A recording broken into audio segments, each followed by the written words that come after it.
Gereja bukan sekadar sebuah bangunan. Gereja adalah rancangan ilahi, dibangun dan ditegakkan oleh Allah sendiri. Tuhan berkata, "Di atas batu karang ini, aku akan mendirikan jemaatku, dan kuasa maut tidak akan menguasainya." Gereja memegang kunci kerajaan Allah. Di sanalah yang sakit menerima kesembuhan, yang terikat mengalami kelepasan, dan yang hancur dipulihkan kembali. Gereja adalah tempat bagi jiwa yang haus, dipuaskan oleh air kehidupan, dan hati yang lapar dikenyangkan oleh roti kehidupan. Di gereja, yang terhilang ditemukan, yang putus asa menemukan harapan, dan yang tersesat menemukan jalan pulang. Di sanalah dunia menyadari realita kebangkitan Kristus. Dan kisah paling agung sepanjang zaman terus dikumandangkan, kabar baik keselamatan melalui salib Yesus Kristus.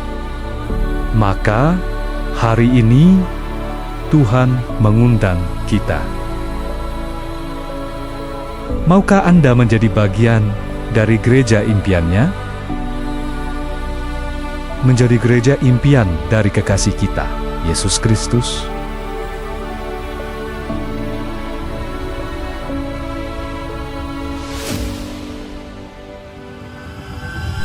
Ten, 9, 8, 7, 6, 5, 4, 3, 2, 1, start. Shalom Bapak Ibu yang dikasihi Tuhan. Shalom. Bagaimana kabar Bapak Ibu pagi ini?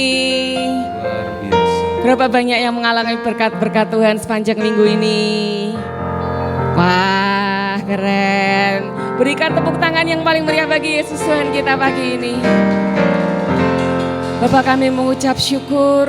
Kami tahu Engkau ada di tengah-tengah kami pada pagi hari ini. Dan ketika Engkau berjalan bersama kami tahu kemenangan demi kemenangan akan kami saksikan, akan kami alami di dalam hidup kami. Terima kasih Tuhan. Terpuji akan nama-Mu Yesus.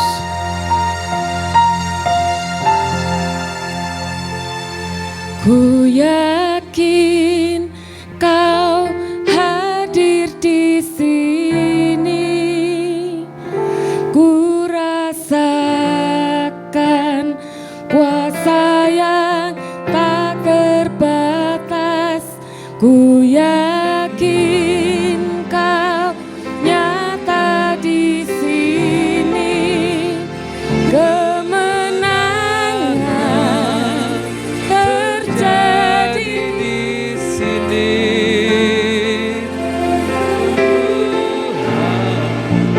terjadi di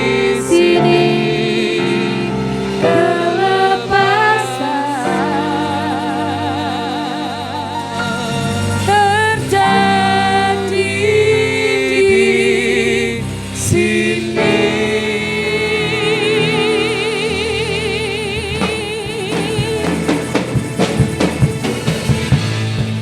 Kami memuji-Mu Tuhan.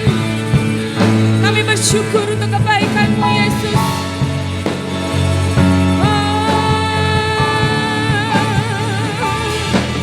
Terima kasih Tuhan. Terima kasih Yesus.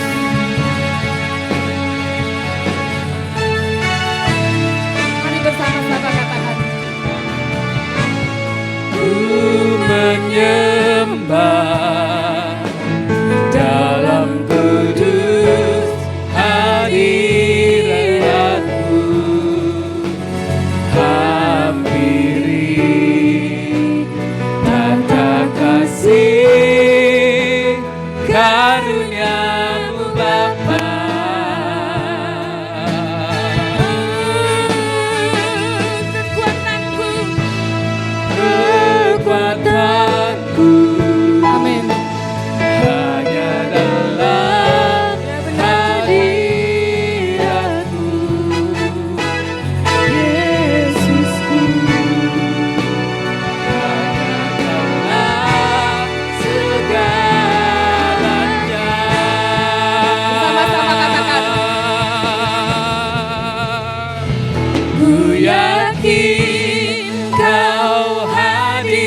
sini, ku rasakan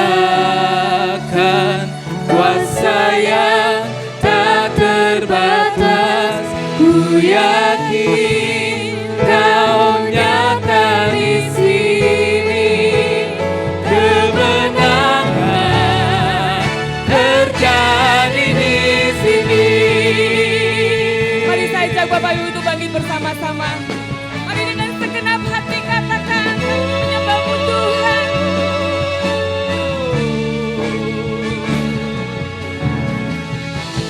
Ku menyembah dalam kudus hadirat-Mu, hampiri tata kasih karunia-Mu Bapa.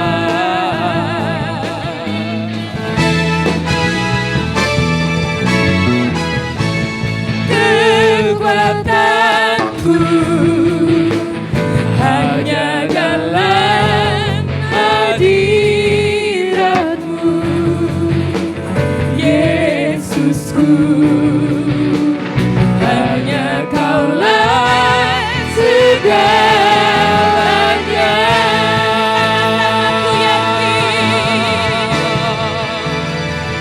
Ku yakin Kau hadir di sini, ku rasakan kuasa yang tak terbatas. Ku yakin Kau nyata di sini, kemenangan terjadi di sini.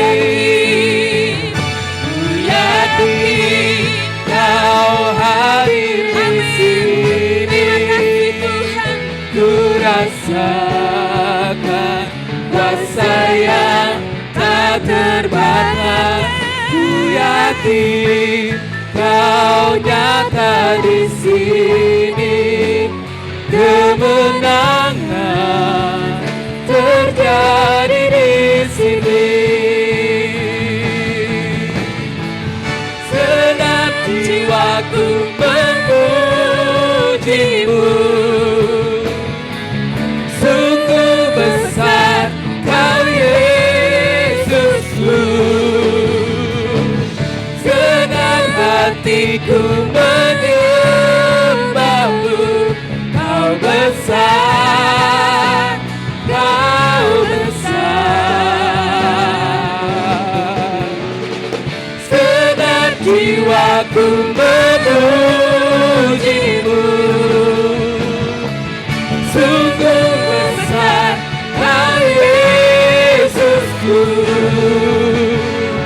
Senang hatiku menyembah-Mu, Kau besar, Kau besar, Kau besar, Kau besar.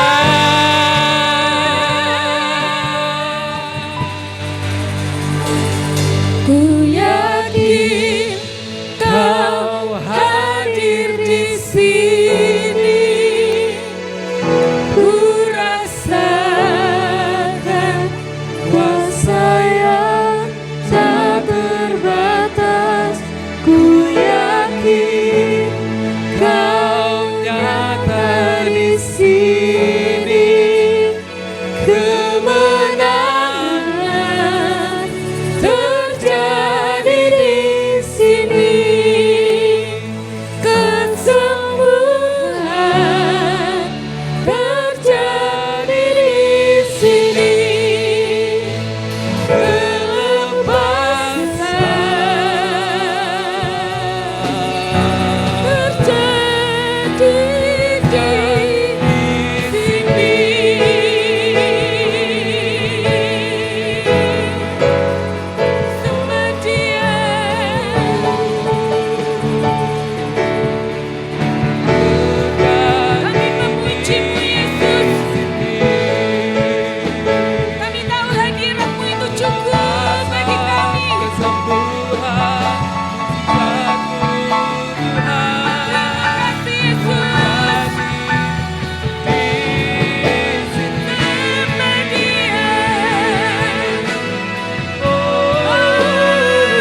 bersama-sama. Yakin Kau hadir di sini. Kami rasakan kuasa yang tak terbatas hadir di tengah-tengah kami pagi ini Tuhan. Terima kasih Yesus. Yakin Kau nyata di sini, kebenaran terjadi di sini. Ku yakin Kau hadir di sini. Ku rasakan kuasa yang tak terbatas. Ku yakin Kau nyata di sini. Kemenangan terjadi di sini. Kesembuhan terjadi di sini. Kelepasan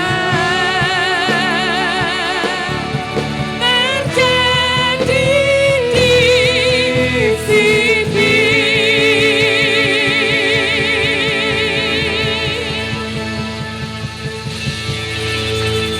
Terima kasih Tuhan, kami tahu hadirat-Mu itu saja cukup bagi kami.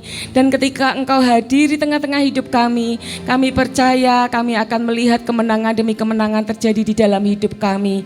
Terima kasih Tuhan. Dan ketika Engkau itu tetap menjadi pilihan di dalam hidup kami, maka hidup kami akan dibawa dari satu kemuliaan kepada kemuliaan untuk semakin mempermuliakan nama-Mu di bumi ini. Terima kasih Tuhan, terpuji akan nama-Mu Yesus. Di dalam nama Tuhan Yesus Kristus kami berdoa. Haleluya. Amin. Sekali lagi berikan sorak-sorak yang meriah bagi Yesus Tuhan kita. Berapa banyak Bapak Ibu yang siap bersuka cita di dalam Tuhan. Boleh saya lihat tangannya? Puji Tuhan. Boleh lihat samping kanan, kiri, depan, belakang. Berikan salam, berikan kata-kata yang memberkati pagi ini.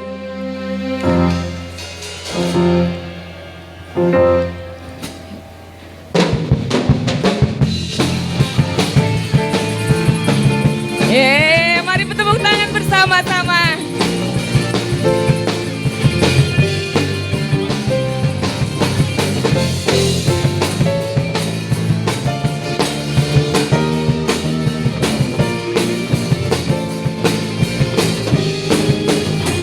Bersama-sama kata. Kau Tuhan yang mulia, turun ke dunia untuk tebus segala dosa. Kau beri keselamatan, beri kesempatan, kasih-Mu mengubahkan. Jika ku akui semua dosaku, maka Kau adalah setia dan adil. Kau kan mengampuni dan sucikan dari segala yang jahat. Bersama-sama. Tak mau ku hidup bagi dunia ini lagi. Tak ingin kompromi, tak ingin lakukan. Amin. Dapat Dukakan hatimu. Tak mau ku hidup di luar tuntun kata firman-Mu yang telah bebaskanku. Yesus kebenaran adalah, amin, adalah pilihanku. Haleluya.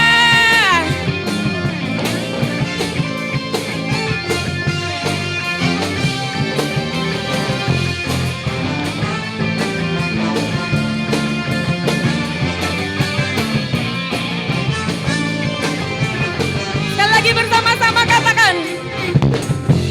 Kau Tuhan yang mulia, turun ke dunia untuk tebus dosa. Kau beri keselamatan, beri kesempatan, kasih-Mu mengubahkan. Jika ku akui semua dosaku, maka Kau adalah setia dan adil, bukan mengampuni dan sucikan segala yang jahat. Siap-siap bersama-sama katakan, tak mau ku hidup bagi dunia ini lagi. Tak ingin kompromi, tak ingin lakukan hal yang dapat. Amin. Bukakan hatiku. Tak mau ku hidup di luar tuntut kata firman-Mu yang telah bebaskanku. Yesus kebenaran-Mu adalah pilihan.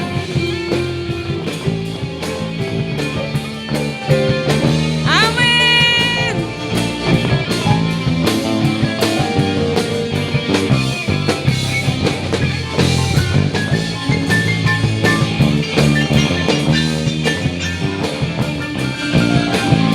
Sekali lagi bersama-sama katakan, tak mau ku hidup bagi dunia ini lagi. Tak ingin kompromi, tak ingin lakukan hal yang dapat dukakan hati. Tak mau ku hidup di luar tuntut kata firman-Mu yang telah bebaskanku. Yesus kebenaran-Mu adalah pilihanku.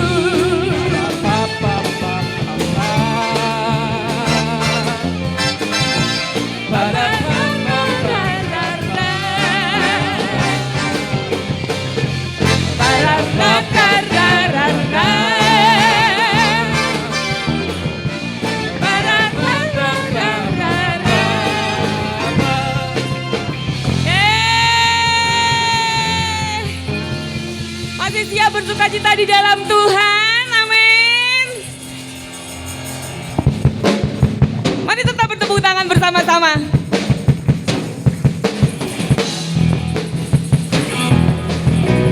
Oh, terpujilah nama-Mu Tuhan.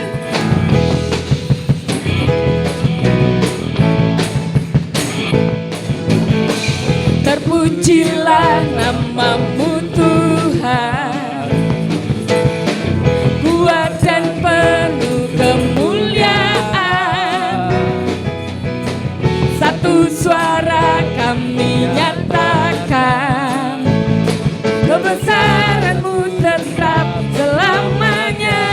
Oh, terpujilah. Terpujilah. Yeay, amin. Ajaib. Ajaib dan penuh keagungan. Satu hati kami nyatakan, kerajaan-Mu kekal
percaya dan meminta untuk Engkaulah Raja atas dunia yang menghancurkan kufur, bebaskan jiwa di bersorak bertepuk tangan.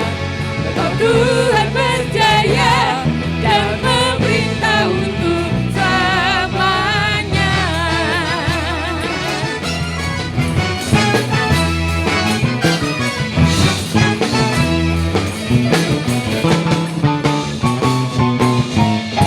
Yeay, haleluya. Bapak Ibu dipersilakan duduk kembali.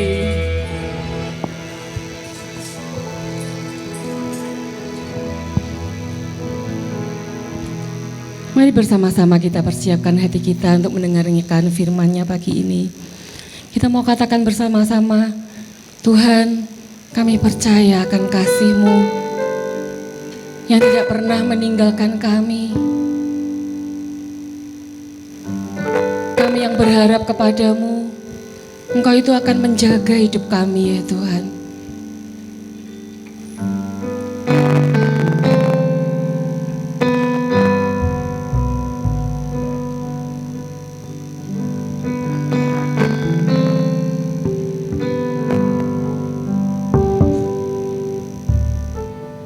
Di saat ku bimbang,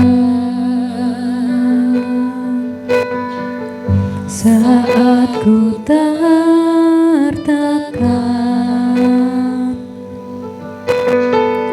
dan tak ada seorang pun mau menolongku.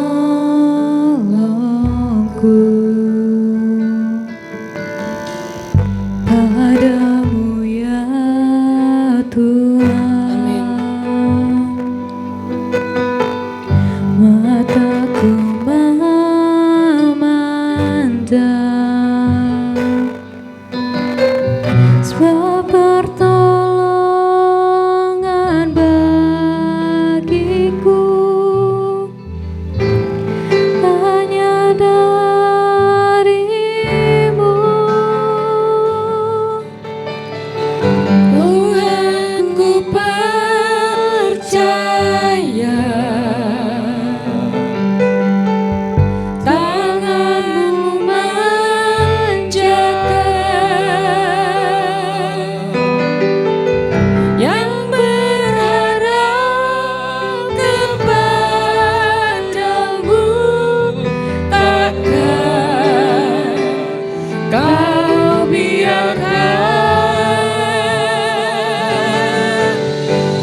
Mari saya ajak Bapak Ibu untuk bangkit bersama-sama.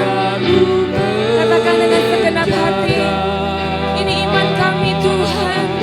Apapun yang kami alami, apapun yang terjadi dalam hidup kami, tetapi kami percaya Engkau tidak pernah membiarkan kami Tuhan. Kau biarkan Tuhan, ku percaya janji-Mu setia, tetap ku hidup bagimu sampai selamanya. Sekali lagi bersama-sama. Tuhan, ku percaya Ini iman kami Tuhan. tanganku menjaga yang berharap kepadamu, takkan kau biarkan.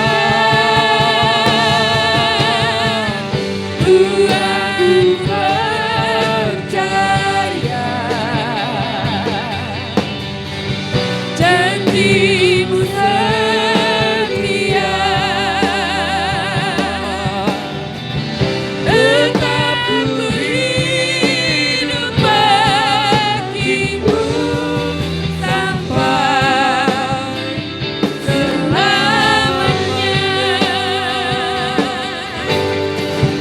Tetap ku hidup bagimu sampai selamanya. Tetap ku hidup bagimu sampai selamanya.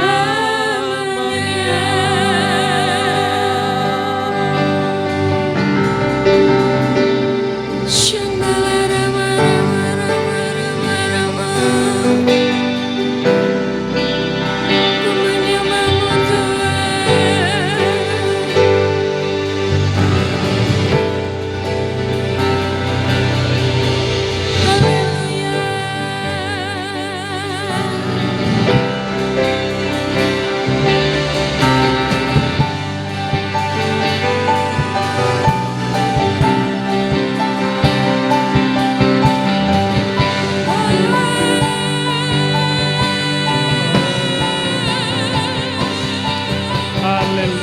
Haleluya.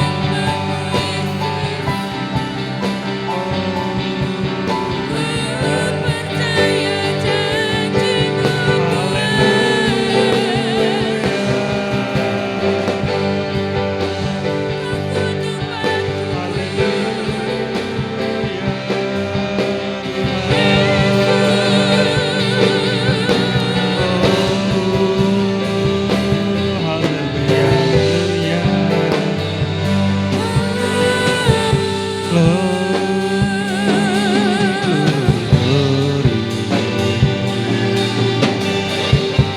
Terima kasih Tuhan.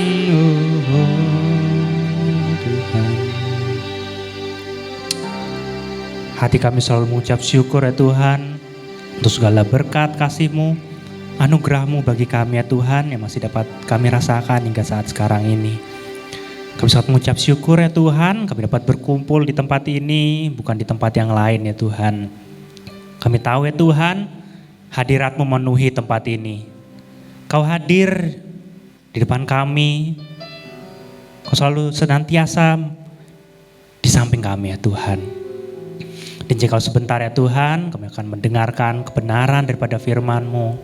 Kiranya Tuhan memberikan kami hikmat, pengertian, akan kami dapat memahami akan apa yang akan kami dengar ya Tuhan. Sehingga firman ini dapat tertanam di hati kami, dapat berbuah lebat dalam hati kami, di dalam kehidupan kami. Dan kami dapat membagikannya kembali kepada orang-orang sekeliling kami ya Tuhan. Ini doa kami ya Tuhan, hanya di dalam nama Tuhan Yesus. Haleluya. Amin. Amin. Shalom Bapak Ibu, silakan duduk. Shalom. Ya. Puji nama Tuhan, saya dapat kesempatan kembali untuk melakukan sharing firman pada ibadah pagi ini. Seperti biasa saya akan mulai dengan pantun terlebih dahulu. Saya minta nanti bantuannya Bapak Ibu ya. Pergi ke pasar bersama paman. Enaknya nyari makanan berkuah. Ayo mendengarkan firman agar hidupmu jadi berbuah. Haleluya. Ya, sambil mungkin disiapkan PowerPoint saya. Sambil kita siapkan Alkitab kita juga. Ya, sharing firman pada pagi hari ini saya ambil sesuai dengan tema di Sinode GBI, yaitu mengobati penyakit masyarakat. Saya minta tolong bantu bukakan juga di Lukas 10 ayat 25 sampai 37.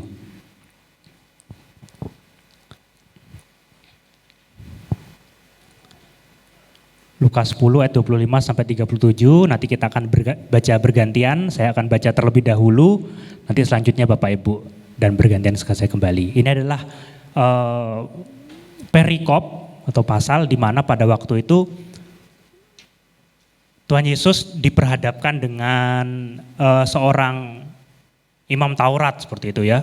Sepertinya nih imam Taurat ini karena saking pintarnya dia juga pengen mencobai Tuhan Yesus seperti itu. Nanti mari kita baca.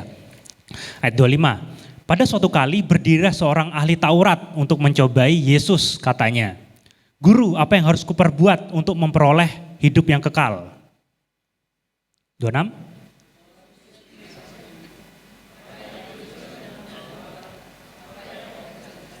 Nah ini dites lagi sama Tuhan Yesus. Padahal udah ngasih pertanyaan, tak tanya balik. Loh, kamu ini kan orang pintar, ahli Taurat kok mendadak tanya kayak gini. Apa yang udah mau baca? Jawab orang itu.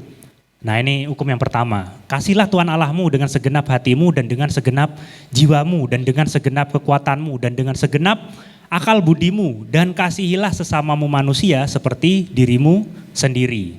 28. Nah ini dia, karena oleh Taurat ya, orang-orang Yahudi itu pasti sangat mengagung-agungkan yang namanya monoteisme Bapak Ibu.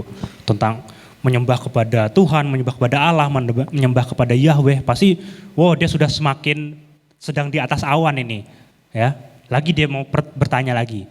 Tapi untuk membenarkan dirinya ya, karena dia sudah jawab kan, kasihlah Tuhan Allahmu dengan segenap akal budimu dan seterusnya. Ditanya lagi, dia mau membenarkan dirinya. Orang itu berkata kepada Yesus, dan siapakah sesamaku manusia? Lah kok tidak takon lah, apa yang lainnya ini bukan manusia gitu loh. Ya, next. 30.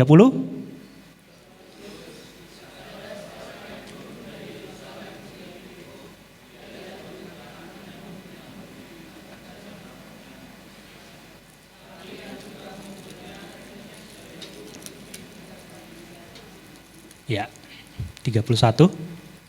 Kebetulan ada seorang imam turun melalui jalan itu. Di sini juga dikatakan di perumpamaan ini ada seorang imam Yahudi juga. Dia melihat orang itu, tapi ia melewatinya dari seberang jalan. Ini saya anggap mungkin saya menggambarkannya juga, dia sedang berjalan, ada orang tergeletak, dia malah nyebrang ke jalan, gak mau dia mendekati. Next, 32.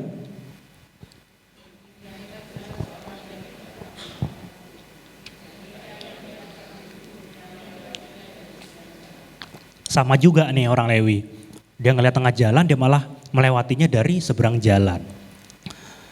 Lalu datang seorang Samaria yang sedang dalam perjalanan ke tempat itu. Dan ketika ia melihat orang itu, tergeraklah hatinya oleh belas kasihan. 34.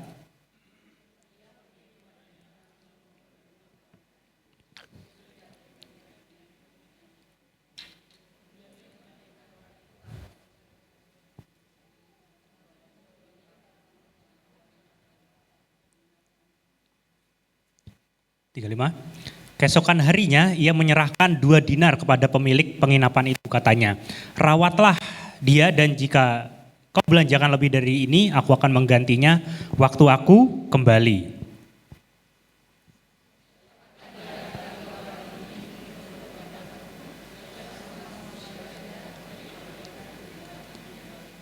Nah, ini Tuhan Yesus lagi bertanya kepada imam itu, siapakah di antara orang ini yang paling baik menurutmu? Jawab orang itu, orang yang telah menunjukkan belas kasihan kepadanya. Kata Yesus kepadanya, pergilah dan perbuatlah demikian. Ya, kembali ke PowerPoint saya. Next, again.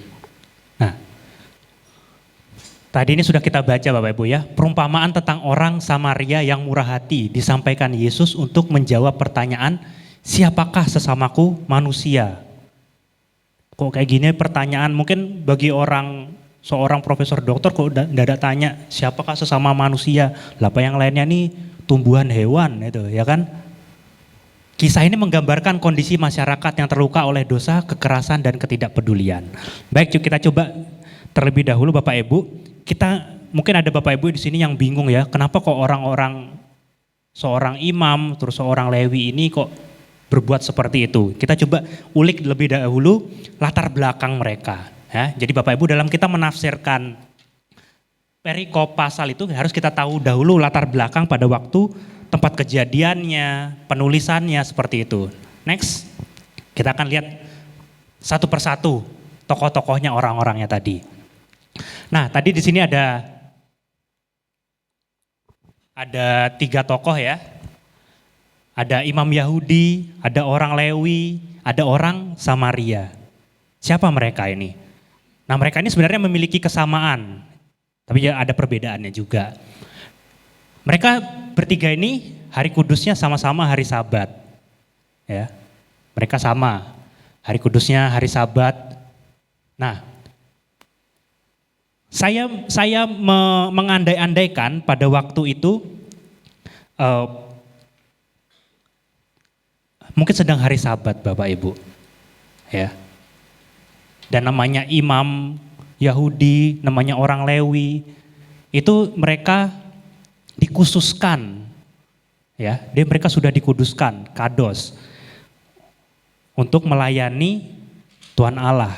Mereka sudah dikhususkan. Dan mengapa mereka kok malah menyeberangi lewat jalan yang keseberang yang nggak mau mendekat?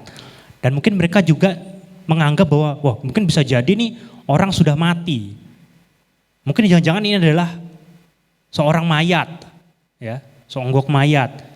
Mengapa? Karena dalam kitab Taurat itu seorang imam dalam waktu dia mempersiapkan dirinya mau untuk melayani Tuhan, dia nggak boleh memegang mayat, ya. Karena kalau dia melakukan hal itu, maka dia menjadi najis. Ada proses lagi, dia harus mentahirkan dirinya dan itu membutuhkan waktu yang nggak sebentar.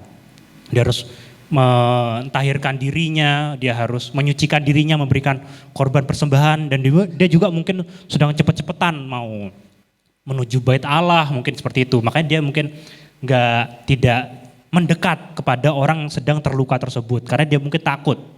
Ya, mungkin jangan-jangan ini mayat, wah aku sudah bersiap-siap. Nah makanya begitu teman-teman, itu kok teman-teman kebiasaan saya. Bapak Ibu ya, Tuhan Yesus itu nggak suka dengan tata cara pemikirannya orang Yahudi. Karena mereka sudah menafsirkannya secara salah. Pada waktu itu sebenarnya Taurat diturunkan sebenarnya bukan untuk membatasi manusia.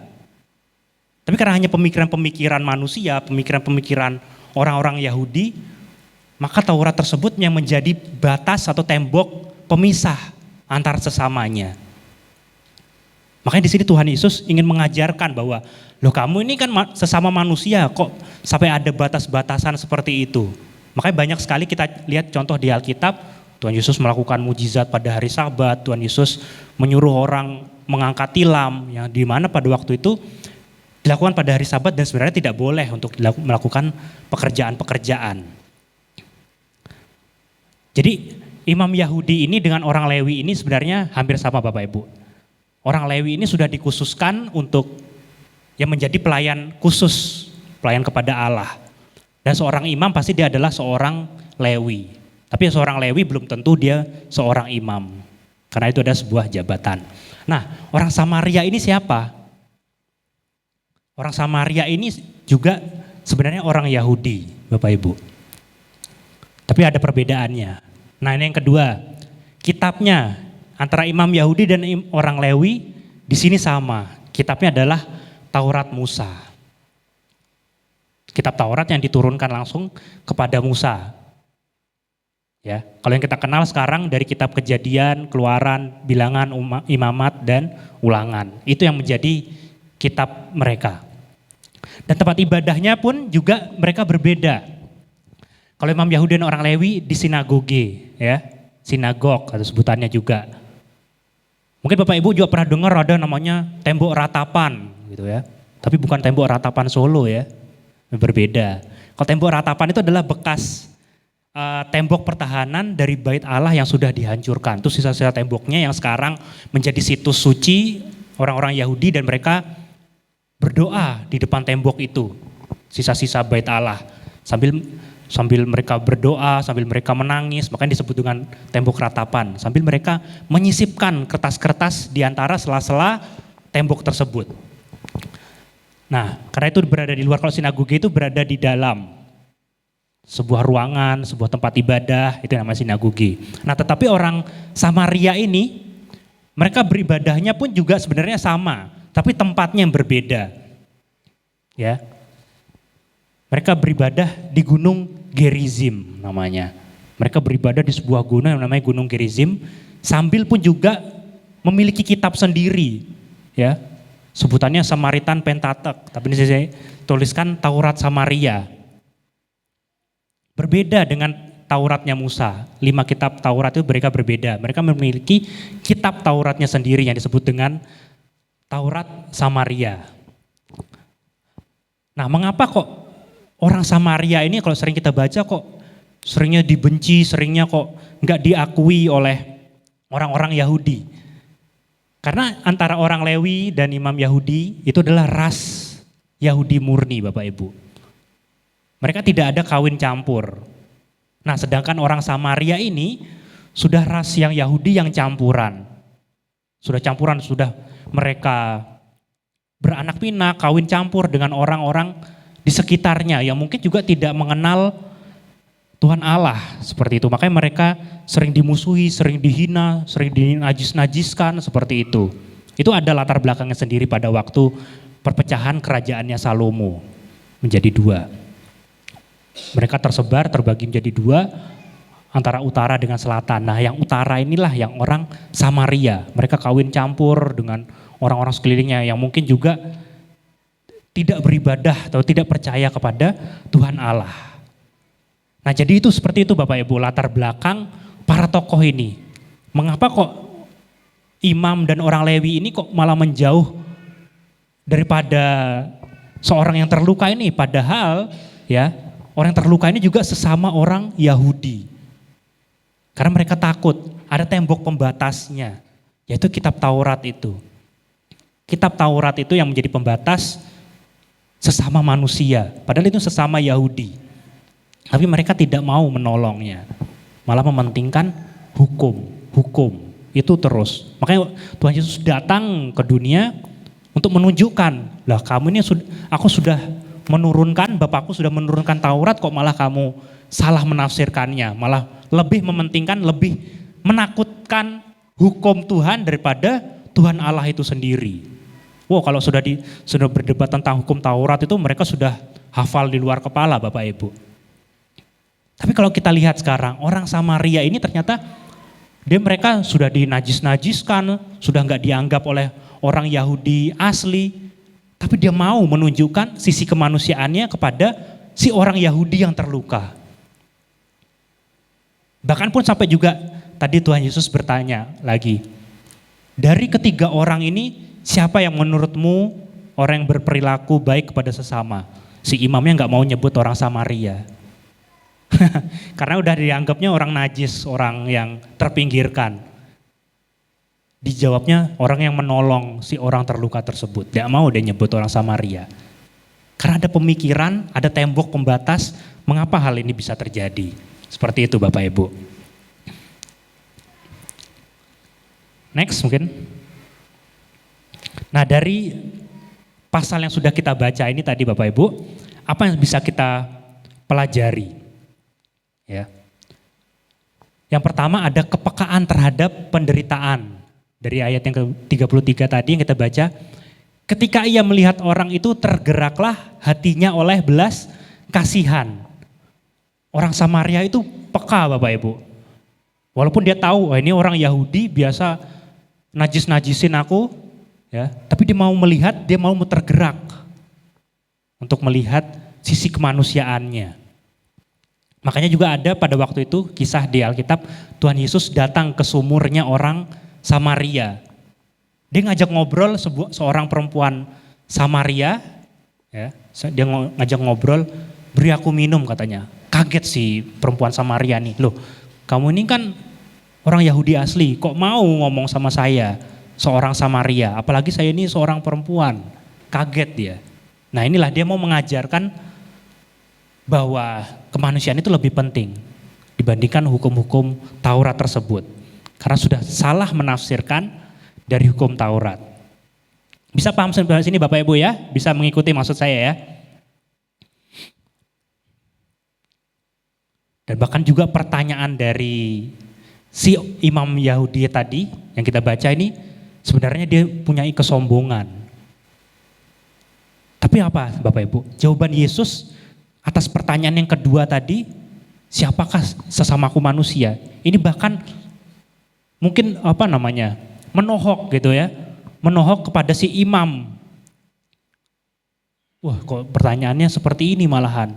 Kok perumpamaannya seperti ini bahwa orang Samaria. Bahkan dia juga pun sampai menjawab gak mau dia menyebutkan kata Samaria tersebut.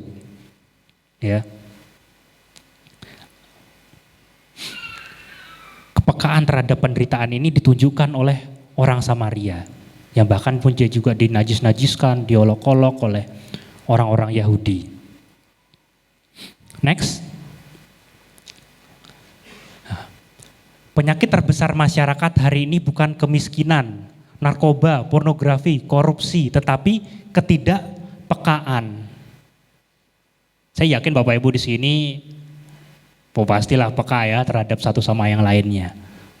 Tapi kalau kita lihat juga orang-orang di luar sana, ya, masalah ketidakpekaan ini, keegoisan pun masih juga menjadi masalah atau penyakit pada masyarakat. Mereka apatis, mereka tidak peduli dengan orang sekitarnya, ya. Mereka mungkin melihat tetangganya sedang kekurangan, udahlah biarin aja, yang penting kan keluargaku nih tetap hidupnya enak. Udahlah nggak usah pakai ikut-ikutan, malah nanti kenapa lagi. Malah ikut-ikutan nanti menjadi sial, malah kesialannya nanti menimpa keluargaku, dikatakan seperti itu. Banyak orang Kristen menjadi apatis terhadap penderitaan di sekitarnya. Kita sibuk dengan ibadah kita sendiri, tetapi buta terhadap tetangga yang hancur keluarganya, ya. Anak muda yang terjerat pergaulan bebas dan masyarakat yang kehilangan harapan. Seberapa banyak Bapak Ibu kalau kita lihat orang-orang sekeliling kita. Mungkin kita keluar dari gereja habis ini juga kalau kita lihat di sekeliling kita mungkin kalau bisa kita bantu ya kita bantu. Kalau kita bisa memberi ya kita memberi. Pemulihan bangsa dimulai dari hati yang peka seperti hati Kristus. Nah makanya pada pasal ini Tuhan Yesus pun ingin mengajarkan kepada kita. Ya. Jadi tidak hanya hubungan antara kita dengan Tuhan. Karena memang itu benar, itu adalah hukum yang pertama. Tapi juga ada hukum yang kedua. Kasihlah sesamamu manusia seperti dirimu sendiri. Kita mengasihi sesama kita seperti kita mengasihi diri kita sendiri. Kalau kita sudah menerima kasih Allah, maka sekarang giliran kita mengalirkan kasih Allah tersebut kepada orang di sekeliling kita. Karena nggak mungkin kita mengasihi orang lain kalau kita tidak menerima terlebih dahulu pada kasih Allah. Nggak mungkin berhenti di kita tok, nggak mungkin berhenti di kita aja kasih Allah tersebut. Harus kita alirkan lagi Bapak Ibu. Di sanalah kita bisa menjadi saksi, di sanalah kita bisa menjadi contoh bagi orang-orang di sekitar kita. Ini juga sebenarnya menjadi pelajaran buat saya. Saya ngomong seperti ini bukan berarti saya lebih pintar daripada Bapak Ibu, lebih sudah melakukan terlebih dahulu. Tidak seperti itu. Kita sama-sama belajar Bapak Ibu. Saya pun juga masih melakukan hal tersebut. Saya masih harus belajar untuk melihat orang-orang di sekitar. Saya harus masih banyak belajar untuk melihat orang-orang yang membutuhkan di sekeliling saya. Dan biasanya pun saya juga minta pertolongan pada Tuhan. Ya Tuhan, mampukan saya. Ya Tuhan, aku mau mengalirkan kasih-Mu yang sudah aku terima kepada orang-orang yang membutuhkan ini. Kalau kita lihat tadi orang Samaria, ya. Tadi sudah kita baca, dia melihat orang yang terluka, dia diobati lukanya, diperban, bahkan pun juga dinaikkan ke kendaraannya, ke keledainya, diantarkan ke tempat penginapan, ya. Sampai juga merogoh koceknya. Itu yang diajarkan oleh Tuhan Yesus. Jadi tidak hanya berhenti sampai dilihat, diobati, ya sudah lalu ditinggalkan, terserah. Tapi di sini kita baca, kita lihat orang tidak berdaya, melihat orang mungkin sudah titik terendahnya, sampai diantarkan penginapan, bahkan sampai pun juga merogoh kocek si orang Samaria tersebut. Next.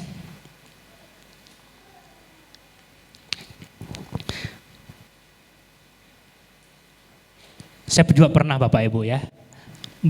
Pada waktu itu memang saya melihat seorang yang benar-benar peka Bapak Ibu. Pada waktu itu istri saya mau lahiran ini di RS di Dr. Cipto. Pada waktu itu kan hari Senin kami berangkat karena Selasanya sudah dijadwalkan untuk lahiran. Istri saya pesankan Grab mobil, sementara saya mengikuti dari belakang menggunakan sepeda motor. Mengapa saya menggunakan sepeda motor? Saya pikir kalau saya nanti butuh keluar supaya saya gampang gitu. Supaya saya gampang pergi kemana-mananya. Oleh karenanya saya menggunakan sepeda motor.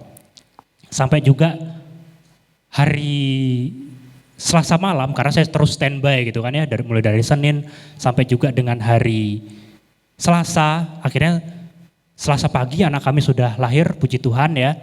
Kemudian pada waktu itu, karena saya belum sempat pergi-pergi lagi, ari-ari anak saya itu oleh perawat dia izin ya dititipkan atau ditaruh di dalam freezer Bapak Ibu.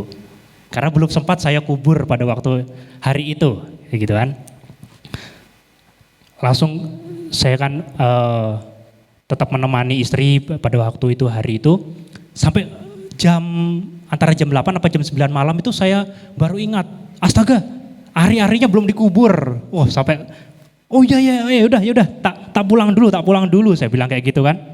Tak pulang dulu. Saya buka freezer, untung masih tidak kenapa-kenapa. Mungkin karena dimasuk ke dalam freezer kan jadi dagingnya membeku seperti itu kan. Akhirnya saya pulang cepat-cepat, saya ke parkiran motor. Saya kan ngelihat di motor saya, loh kok helmnya cuma satu ya? Kok helmnya cuma satu? Saya mondar-mandir. Tukang parkir dengan satpamnya ini peka dia kalau ngelihat saya. Kok mondar-mandir, jangan-jangan dikirain mau maling begitu kan. Ada apa pak? Gitu. Pak ini kok helm saya kok hilang satu ya? Saya bilang kayak gitu. Wah masa pak? Iya pak. Kok hilang, helm saya kok hilang satu? Perasaan di sini tadi saya bawa helm 2. Kayak gitu. Waduh ya Pak, waduh. Lah ini Bapaknya mau kemana? Saya mau pulang sebentar ini. Kok ya gimana sih Pak? Ini kan sudah saya marah-marahin gitu ya. Sudah terlanjur saya marah-marahin. Gimana sih Pak? Ini katanya jaga, kok masa bisa hilang helm kayak gini.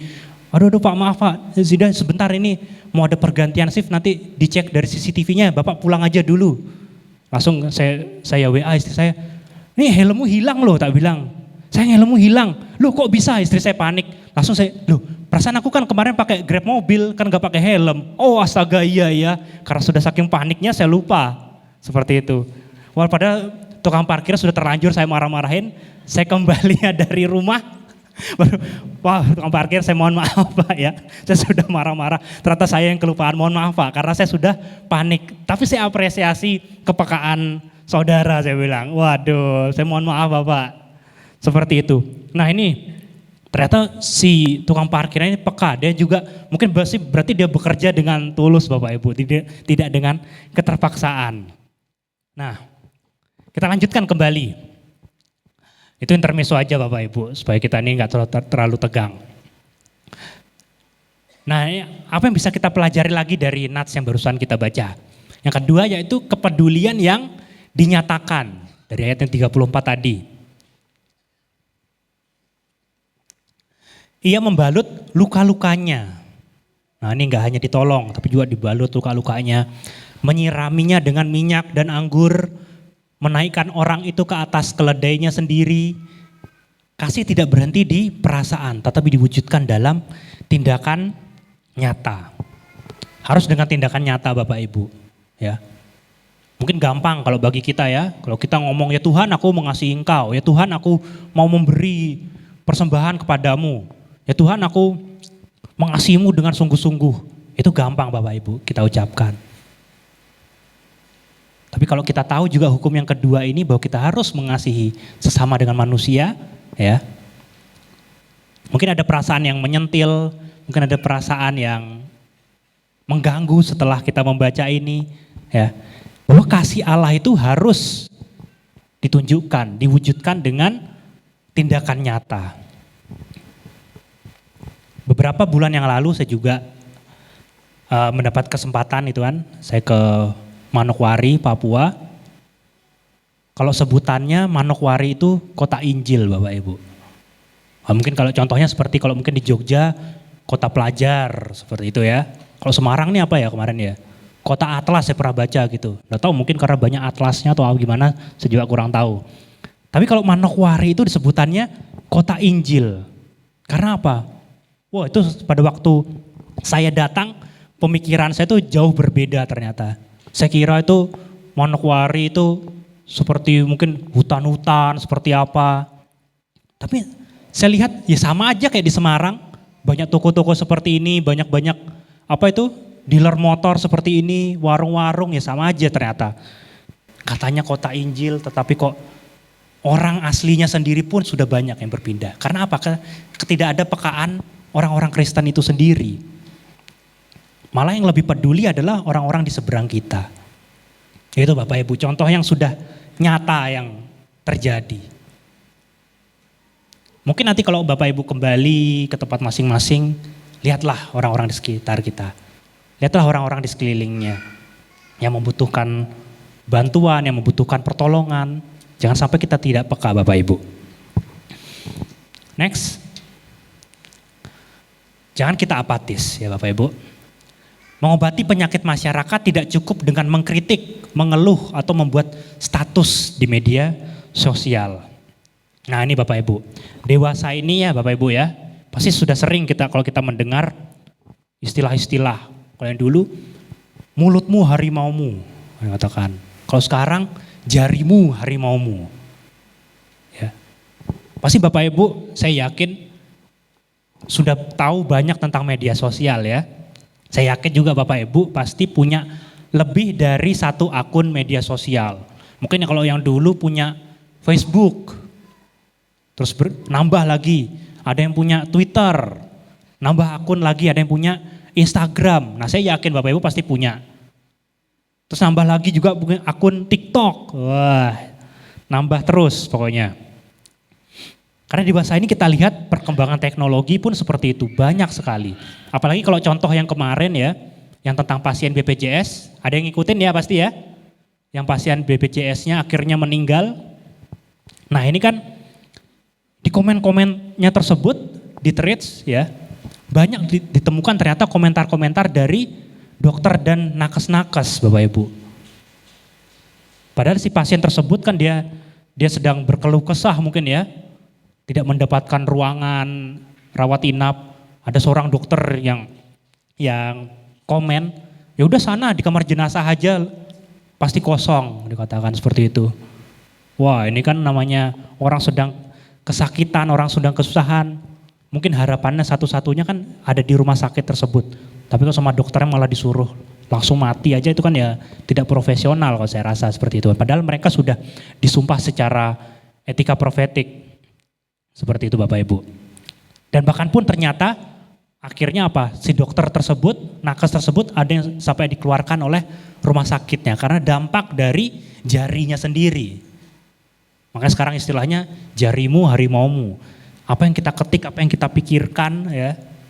Karena nggak mungkin ya Bapak Ibu, kalau dia mengetik itu pasti sudah ada sebenarnya yang dia pikirkan dahulu. Mungkin dia juga sudah capek dengan pekerjaannya, mungkin dia sedang jenuh juga. Tapi kan sebenarnya nggak boleh sampai seperti itu. Ya, apalagi itu tentang etika profesional.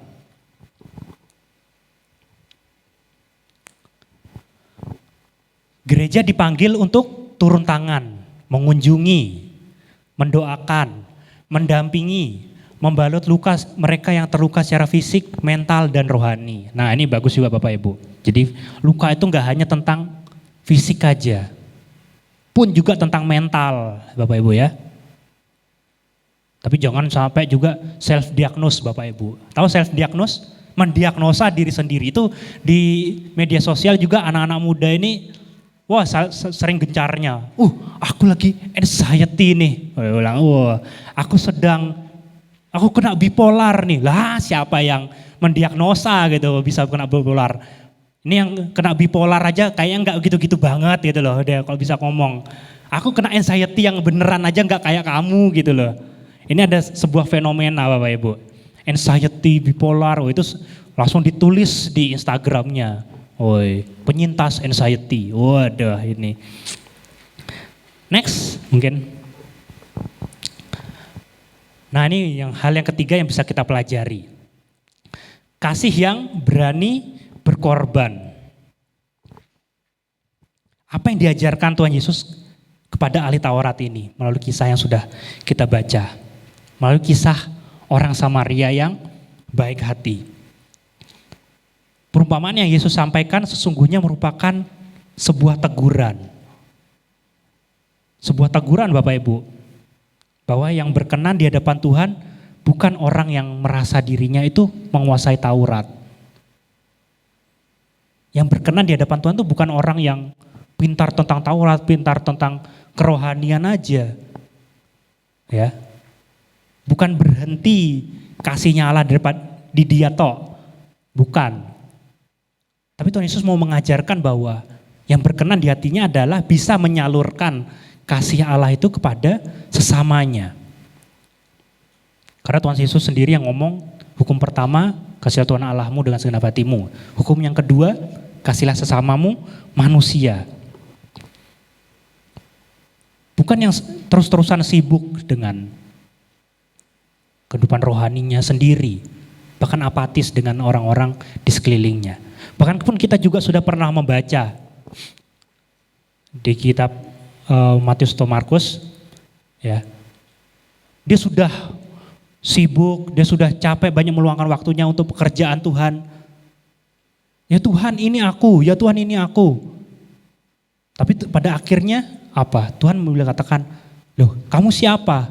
Enyah aja kamu pembuat kejahatan. Padahal dia sudah capek-capek pelayanan, padahal dia sudah capek-capek dengan kehidupan rohaninya.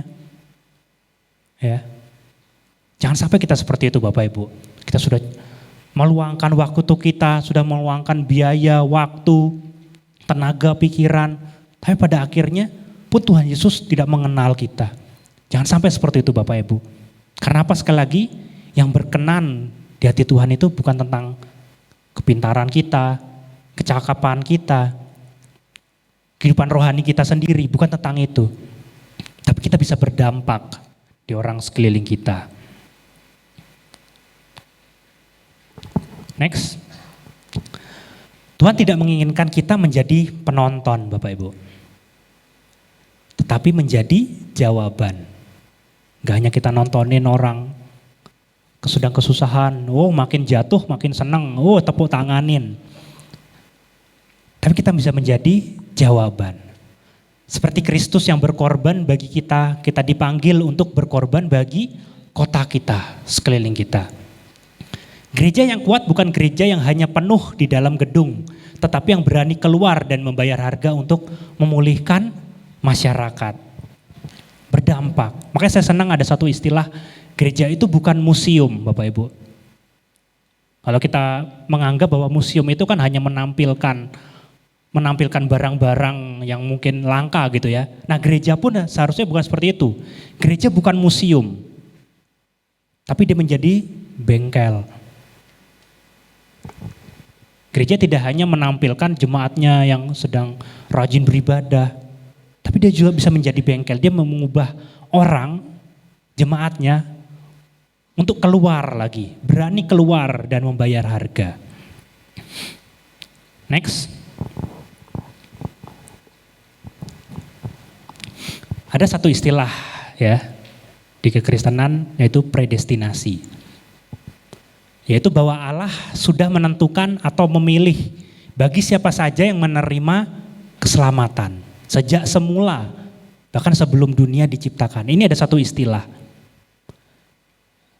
Tuhan Allah ini dia sudah nentuin siapa-siapa yang menerima keselamatan. Bahkan sejak sebelum dia lahir di dunia.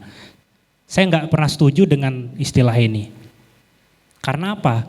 Nah, kalau misalkan Tuhan Allah sudah menentukan sejak dia belum lahir siapa saja yang sudah menerima keselamatan, lah buat apa kita capek-capek untuk melakukan penjangkauan? Buat apa Tuhan Yesus mengajarkan tentang amanat agung? Pergilah dan jadikanlah semua bangsa muridku.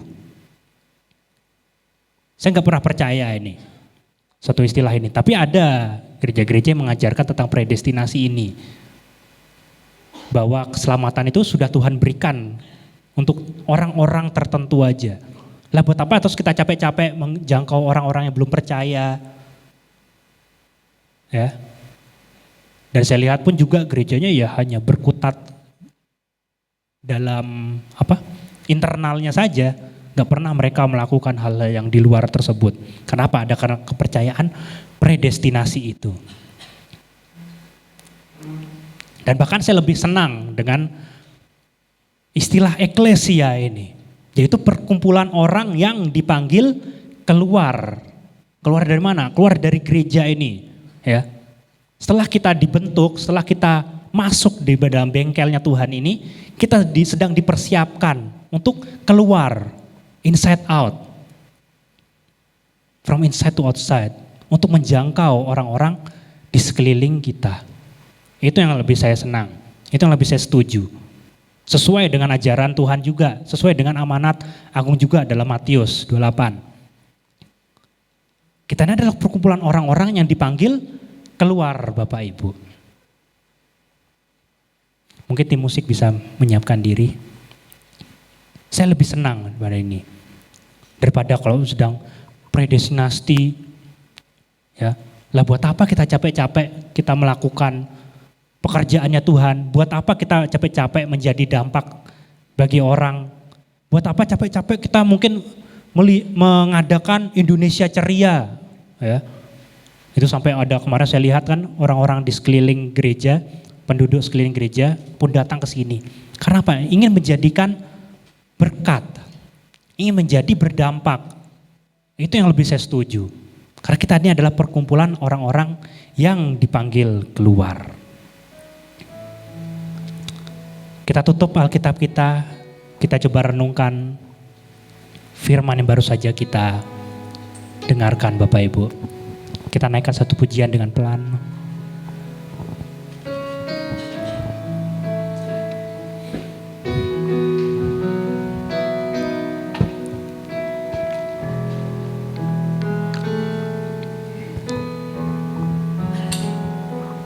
Yesus kau kebenaran yang menyelamatkanku, kau memberikanku hidup dan pengharapan.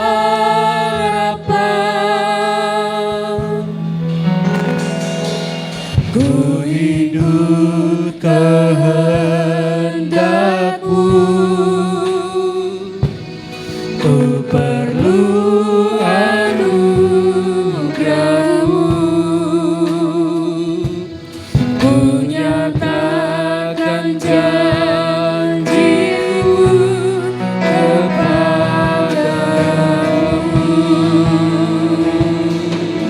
kita naikkan pujian ini sambil kita bangkit berdiri.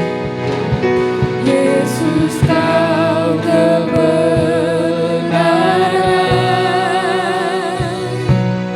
yang menyelamatkanku. Kau memberikanku hidup dan pengharapan.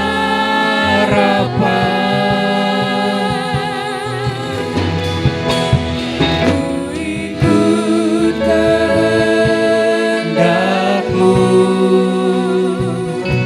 ku perlu anugerah-Mu.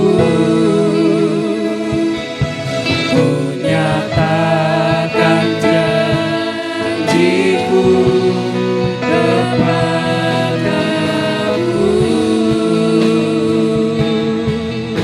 Kalau ku hidup, kalau ku hidup bagimu, hatiku tetap menyembah-Mu. Dunia tak bisa menjauhkanku dari kasih-Mu.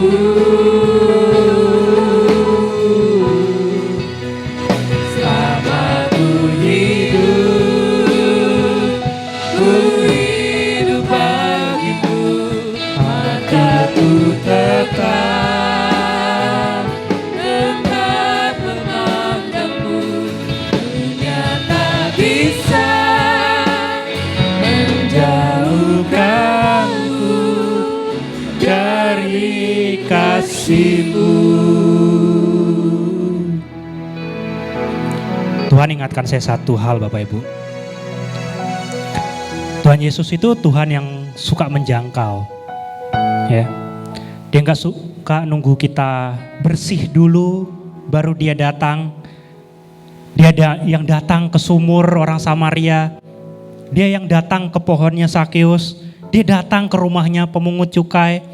Dia nggak takut kotor sama lumpurnya hidupan orang. Menjangkau itu artinya kita ngulurin tangan.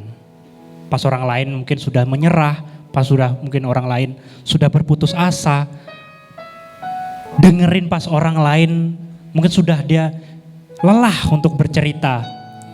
Duduk bareng pas dunia bilang dia ini gak layak. Mungkin kita sempat berpikiran menjangkau itu capek ya. Iya, capek sih. Karena pekerjaan Tuhan. Tapi itu manis di hatinya Tuhan. Kadang kita mikir kalau menjangkau itu mungkin tugasnya pendeta, tugasnya penginjil, tugasnya rohaniwan. Padahal menjangkau dunia itu dari hal yang sederhana Bapak Ibu. Seperti mungkin nanyain, apakah keadaanmu baik-baik aja? Mungkin ke teman yang sedang diam. Mendoakan tetangga yang sedang sakit. Sharing ayat, sharing firman yang menguatkan ke grup keluarga. Kita gak harus pinter khotbah, kita gak harus pinter ngomong di depan banyak orang buat menjangkau. Kita cuma perlu hatinya Tuhan. Kita cuma perlu itu. Hati yang gak menghakimi tapi mengasihi. Hati yang gak menjauh tapi mendekat. Dunia hari ini banyak orang yang hilang di tengah keramaian. Sendiri, ya, terluka, dia gak punya harapan. Di situ kita bisa menjadi jawaban. Bukan kita hanya menjadi penonton Bapak Ibu. Mungkin hari ini juga Tuhan taruh satu nama di hati kita. Satu nama di hati Bapak Ibu. Jangkau dia. Tanyakan dia. Kirim pesan mungkin ke dia, doakan dia. Siapa tahu lewat tangan kita, dia ngerasain kasih Tuhan untuk yang pertama kalinya. Mari kita berdoa. Tuhan Allah Bapa kami bertata dalam kerajaan sorga. Terima kasih ya Tuhan, kesempatan yang indah pada pagi hari ini. Kami dapat mendengarkan kebenaran daripada firman-Mu ya Tuhan. Kiranya apa yang sudah kami dengar ini ya Tuhan, dapat tertanam di hati kami. Mungkin kami Tuhan masih merasa tidak mampu ya Tuhan. Masih mungkin juga kami terkadang ada perasaan yang cuek, ada perasaan yang apatis kepada orang-orang sekeliling kami. Mampukan kami ya Tuhan, ajarkan kami ya Tuhan untuk dapat memiliki hati seperti hati-Mu. Yang memandang orang-orang sekeliling kami, untuk dapat menolong mereka, untuk dapat mengulurkan tangan. Mungkin melalui kami Tuhan, mereka dapat merasakan kasih-Mu untuk pertama kalinya. Mampukan kami ya Tuhan, berikan kami kekuatan, berikan kami keberanian ya Tuhan. Ini doa kami ya Tuhan, hanya di dalam nama Tuhan Yesus. Haleluya. Amin. Amin. Silakan duduk Bapak Ibu, kita mendengarkan video kesaksian.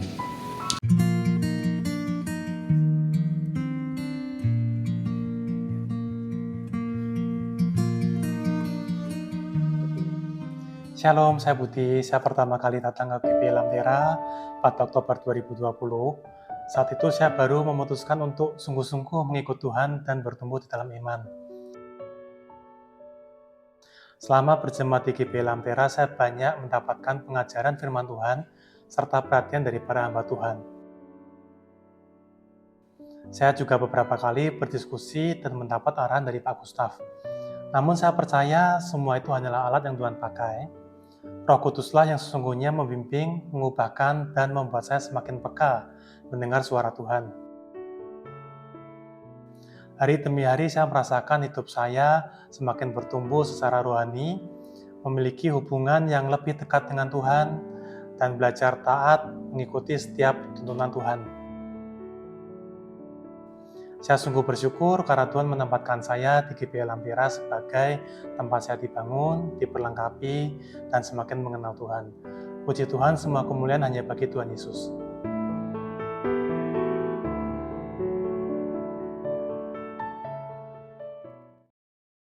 Pengumuman sepekan. Ibadah doa pagi. Setiap hari Senin hingga Sabtu pukul 4:30 pagi di ruang ibadah GBI Lamtera. Worship Prayer Center. Kami mengundang Bapak Ibu Saudara untuk hadir dalam ibadah pujian dan penyembahan. Setiap hari Rabu pukul 6:30 malam di ruang ibadah GBI Lamtera. Bapak Ibu juga dapat mengikuti secara online melalui YouTube GBI Lamtera. Kami mengundang Bapak Ibu hadir dalam ibadah Selamat Pagi Sahabat setiap hari Sabtu pukul 5 pagi secara online di YouTube GBI Lamtera. Lamtera Youth Community. Kami mengundang setiap anak muda Lamtera untuk hadir dalam ibadah anak muda setiap hari Sabtu pukul 6 sore di ruang ibadah GBI Lamtera. Ibadah Abil dan Teens Lamtera. Kami mengundang adik-adik Lamtera beribadah dalam sekolah minggu dan ibadah teens pada hari Minggu 16 Agustus 2026 dengan tema Merdeka untuk Berbuat Baik. Adik-adik dapat hadir pada pukul 9 pagi dan pukul 5 sore di ruang Yerusalem, lantai 2. Kami mengundang Bapak Ibu sekalian untuk hadir dalam ibadah raya. Setiap hari Minggu, Bapak Ibu dapat mengikuti ibadah secara online pada pukul 7:15 pagi di YouTube GBI Lamtera. Kami juga mengundang Bapak Ibu untuk hadir dalam ibadah onsite pada ibadah pagi pukul 9 pagi dan ibadah sore pada pukul 5 sore di ruang ibadah GBI Lamtera. GBI Lamtera juga menyediakan pelayanan bagi Bapak Ibu sekalian, kesaksian, kesembuhan, baptis selam, permohonan doa, pernikahan, pelayanan penghiburan, dan penyerahan anak. Bapak Ibu dapat menghubungi tim sekretariat pada hari Selasa hingga Minggu pada pukul 9 pagi hingga 3 sore. Bapak Ibu juga dapat menghubungi hotline gereja di 087 832 253 032. Lamtera Connecting Faith, People and Business. Pertama, follow Instagram gereja @gbi.lamtera.semarang. Kedua, posting produk Anda di Instagram Story Anda. Ketiga, ketik dan tandai Instagram gereja @gbi.lamtera.semarang. Keempat, beri hashtag atau tagar bersama GBI Lamtera. Mari kita bersama untuk memajukan setiap usaha kita bersama GBI Lamtera. Kami tidak hanya hadir untuk mendukung Bapak dan Ibu dalam hal makanan. Lebih dari itu, setiap bisnis yang Bapak dan Ibu miliki, kami dukung dan doakan bersama. Melalui Lamtera Connecting Faith People and Business, kami percaya gereja bukan hanya tempat beribadah, tetapi ruang untuk saling menguatkan, bertumbuh, dan berdampak.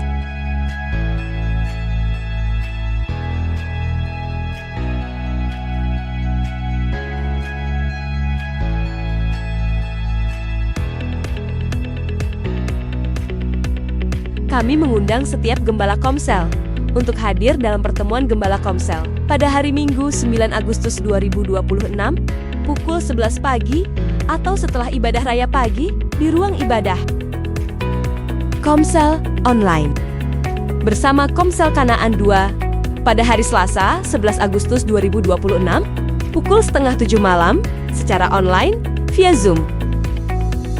WBI Lamtera. Kami mengundang wanita Lamtera untuk hadir dalam ibadah WBI spesial kemerdekaan Indonesia. Pada kesempatan kali ini, kita akan mengikuti lomba menghias dan berkreasi dengan roti tawar. Pada hari Kamis 20 Agustus 2026, pukul setengah 6 sore di ruang ibadah. Wanita Lamtera dapat mengenakan pakaian bebas bernuansa merah putih. Dan kami memohon dengan kasih untuk dapat membawa 4 piece snack. Saya pengikut Yesus, chapter 3. Kami mengundang Bapak Ibu Saudara untuk dapat menuntaskan saya, pengikut Yesus, chapter 3. Pada hari Sabtu 5 September 2026, pukul setengah 9 pagi hingga pukul 4 sore. Bapak Ibu akan mendapatkan 2 kali coffee break, makan siang, dan sertifikat bagi yang sudah lulus saya, pengikut Yesus, chapter 2. Biaya gratis, pendaftaran dibuka hingga hari Minggu 23 Agustus. Mari segera mendaftar pada nomor hotline yang tertera. Mari terus bertumbuh dalam kasih Yesus dan menjadi berkat. Tuhan Yesus memberkati. Puji Tuhan, saudara diberkati pagi hari ini. Amin. Pada kesempatan ini kami ingin menyambut, adakah Bapak Ibu yang baru pertama kali hadir di tempat ini? Oh, puji Tuhan, ada seorang kakak, selamat datang. Kami menantikan untuk bisa beribadah bersama dengan kami di dalam ibadah-ibadah ke depannya. Cik, ya. Mari kita membaca pengakuan iman GB secara ringkas, bisa ditampilkan. Kita baca mulai dari yang kalimat aku percaya bahwa ya. 3, 2, 1. Aku percaya bahwa Alkitab adalah firman Allah. Allah yang Esa itu Tritunggal adanya. Yesus yang lahir, mati, bangkit, naik ke surga adalah juru selamat, pengantara kita dan raja segala raja.